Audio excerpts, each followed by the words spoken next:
Setelah Rasulullah sallallahu alaihi wasallam melaksanakan salat, ada dua orang kedapatan yang tidak ikut salat.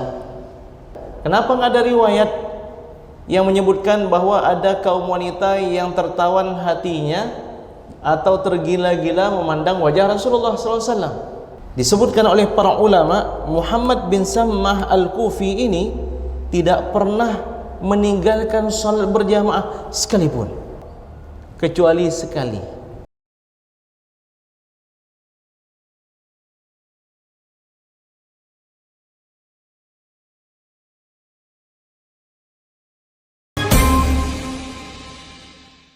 Assalamualaikum warahmatullahi wabarakatuh. Alhamdulillahi rabbil alamin. Alhamdulillahilladzi bi ni'matihi tatimmus shalihat. Allahumma shalli wa sallim ala sayyidis sadat nabiyyina wa habibina Muhammad wa ala alihi wa sahbihi wa man sara ala nahjihi ila yaumil ma'ad. Rabbi shrah li sadri wa yassir li amri wa hlul 'uqdatam min lisani yafqahu qawli.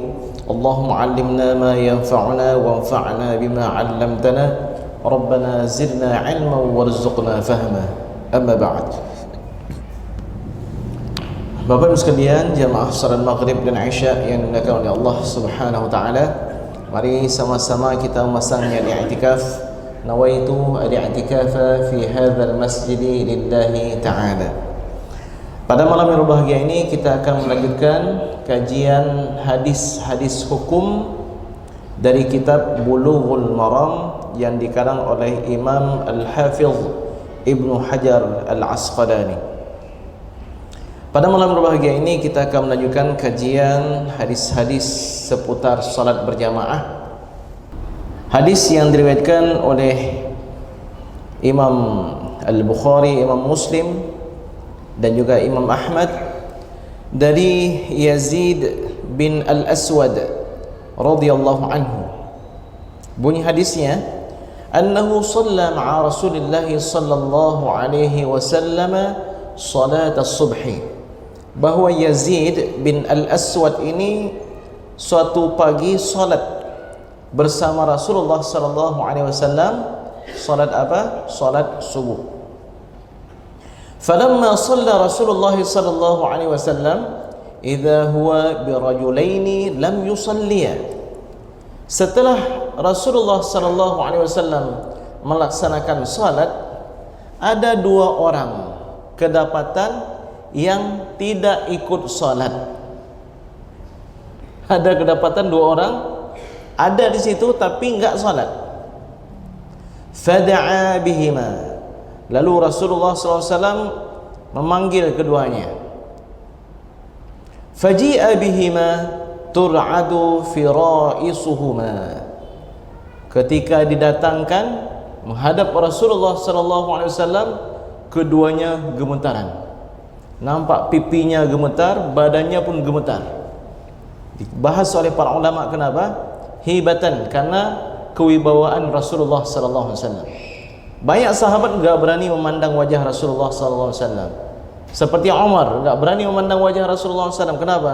Karena kewibawaan yang luar biasa ada pada wajah sang Rasulullah sallallahu alaihi wasallam. Kalau ditanyakan keindahan wajah, siapa yang paling indah? Nabi Yusuf alaihissalam indah. Ada yang lebih indah daripada Nabi Yusuf? Ada, yaitu Nabi Muhammad sallallahu alaihi wasallam. Ustaz, dalam Al-Quran atau yang kita dengar dari kisah-kisah bahwa kaum wanita itu karena begitu tertarik memandang wajah Nabi Yusuf sampai tanpa sengaja melukai tangan mereka. Kenapa nggak ada riwayat yang menyebutkan bahwa ada kaum wanita yang tertawan hatinya atau tergila-gila memandang wajah Rasulullah SAW?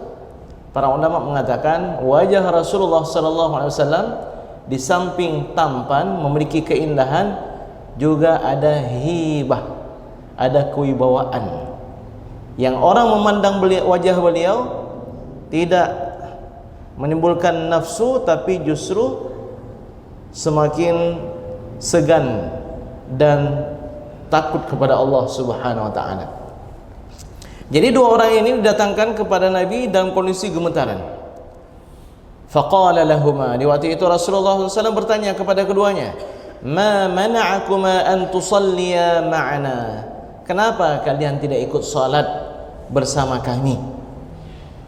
Kenapa kalian tidak ikut salat subuh bersama kami? Qala, keduanya menjawab, qad sallayna fi rihalina, ya Rasulullah, kami sudah salat di rumah tadi. Kami sudah salat di rumah subuh tadi. Kami kira jamaah engkau, jamaah subuh di masjid engkau ini sudah selesai, maka kami salat subuh di rumah.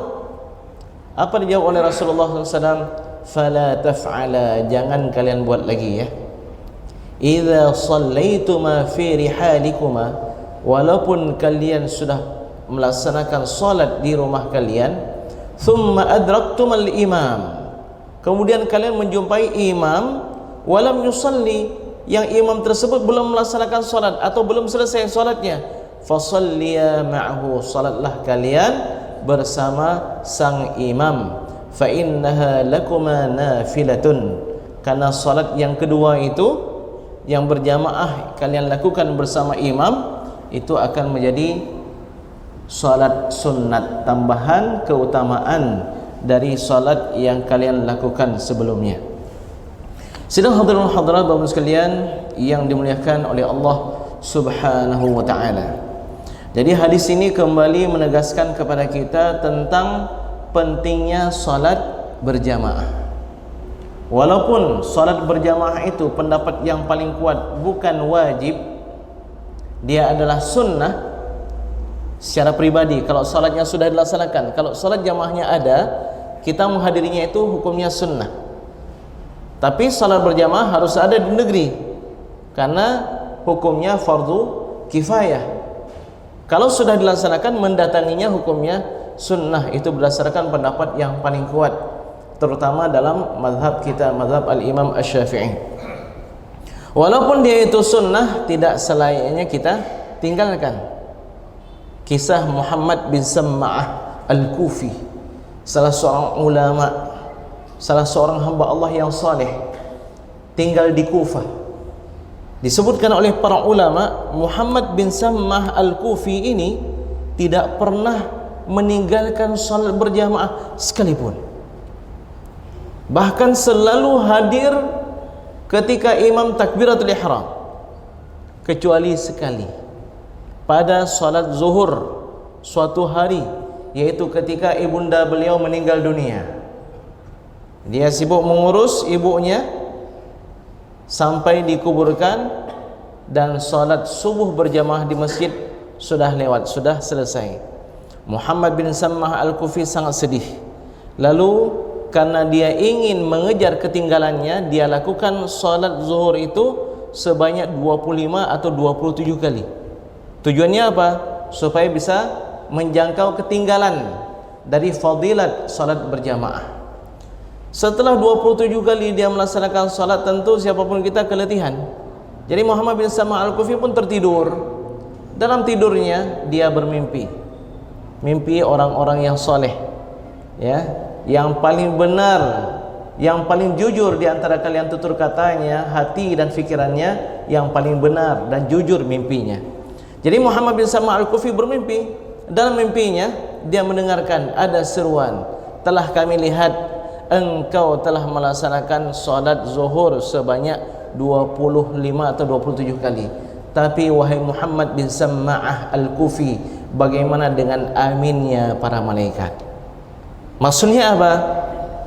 Walaupun kamu sudah mengejar ketinggalanmu, tapi tetap ada satu fadilat pada salat berjamaah yang gak akan mungkin dicapai tanpa berjamaah. Salat berjamaah lebih baik daripada salat sendiri sebanyak 27 kali lipat atau 27 derajat. Betul, sudah dibuat 27 kali, tapi tetap ada satu fadilat. Apa itu? Aminnya para malaikat. Dalam hadis yang diriwayatkan oleh Imam Al-Bukhari, Rasulullah SAW bersabda, "Idza ammana al-imam fa aminu." Kalau imam membaca amin, aminlah kalian bersamanya. Karena siapa yang aminnya bersesuaian dengan amin para malaikat, diampuni dosa-dosanya yang telah berlalu. Jadi ini tidak didapatkan tanpa berjamaah. Ya, bagaimana kita mengetahui aminnya para malaikat? Ada yang mengatakan amin para malaikat itu sama seperti aminnya imam. Ada yang mengatakan aminnya para malaikat itu ghaib. Tapi kalau amin kita bersesuaian dengan amin sang malaikat, diampuni dosa kita oleh Allah Subhanahu wa taala, baik pada salat jahar maupun pada salat sir. Jadi Bapak sekalian, luar biasa menghadiri salat berjamaah, pahalanya sangat besar.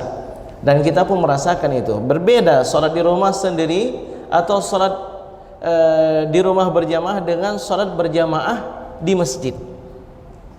Ya, memang benar. Yang pertama, salat berjamaah itu salat kita insyaallah akan diterima oleh Allah Subhanahu wa taala sepenuhnya. Kalau salat sendiri, sejauh mana kesadaran kita, sejauh itulah yang kita dapatkan. Laisal mar'i min salatihi illa ma aqala minha. Tidak ada bagi seseorang dari salatnya melainkan yang dia sadari. Ibnu Ruslan dalam risalah tipis beliau itu, ada saya beli buku kecil khusus tentang salat berjamaah. Di sana beliau menukilkan sebuah hadis bahwa Allah Subhanahu wa taala dalam masalah berjamaah itu akan melihat sang imam. Kalau salat sang imam bagus, maka dengan bagusnya salat imam, Allah Subhanahu wa taala terima salat jamaah itu semuanya. Kalau seandainya sang imam ada kurangnya, maka Allah akan memperhatikan orang yang berada di saf yang pertama. Kalau di saf yang pertama ada hamba Allah yang saleh, yang sempurna khusyuknya, yang Allah terima full pahalanya, maka dengan keberkahan orang tersebut Allah terima pahala atau salat berjamaah dari jamaah yang berhadir itu semuanya. Masya Allah. Kalau enggak ada, maka Allah akan perhatikan di saf yang kedua hingga ke saf ketiga, hingga seluruhnya. Na'udzubillah, kalau enggak ada yang fokus, enggak ada yang khusyuk salatnya, mau debat presiden, debat cawapres, bagaimana ya? Ini kira-kira bagaimana malam ini, atau pertandingan bola? Masya Allah, dengan salatnya kita secara berjamaah, Allah Subhanahu wa ta'ala akan menerima pahala dari salat kita semuanya dengan full pahala. Maka sekalian, jangan lewatkan, jangan tinggalkan salat berjamaah. Baik, kembali kepada hadis yang kita bahas ini. Jadi di sini disebutkan ada dua orang anak muda yang melihat jamaah Rasulullah SAW salat subuh, tapi mereka yang enggak ikut bergabung. Kenapa enggak ikut bergabung? Karena alasannya sudah salat di rumah. Dan ini banyak sekali kita lihat sekalian. Banyak sekali kita lihat, enggak salat, udah salat dari rumah. Ketemu di bandara begitu juga, salatnya sendiri-sendiri. Bahkan enggak usah di bandara, kita mau pergi ke mana-mana gitu, ya mau pergi ke Banda Aceh, ke Medan, singgah di masjid, enggak ada yang berjamaah, sendiri-sendiri. Ketika kita buat berjamaah, kiranya akan bergabung, tetap dia salat sendiri. Dia melewatkan, tidak tahu fadilat salat berjamaah. Bapak Ibu sekalian yang dimuliakan oleh Allah Subhanahu wa taala, ada beberapa istinbat hukum penting dari hadis ini. Yang pertama, hadis ini secara zahirnya menunjukkan wajib ulang salat kalau belum dilaksanakan secara berjamaah. Kenapa? Karena Nabi SAW menegur dengan tegas tadi, jangan kalian lakukan lagi. Nanti ke depan kalau seandainya kalian sudah salat dan kalian lihat imam belum tuntas salatnya, hendaknya kalian bergabung. Ini diperintahkan, berarti wajib. Tapi mayoritas ulama mengatakan ini sunnah, bukan wajib. Kenapa? Karena kalau seandainya wajib, berarti salat yang pertama enggak sah. Salat pertama sah, berarti salat yang kedua ini adalah tambahan. Kalau seandainya diwajibkan, maka salat pada hari itu akan menjadi 6 waktu, bukan 5 waktu, ya, akan menjadi 6 waktu atau lebih. Baik.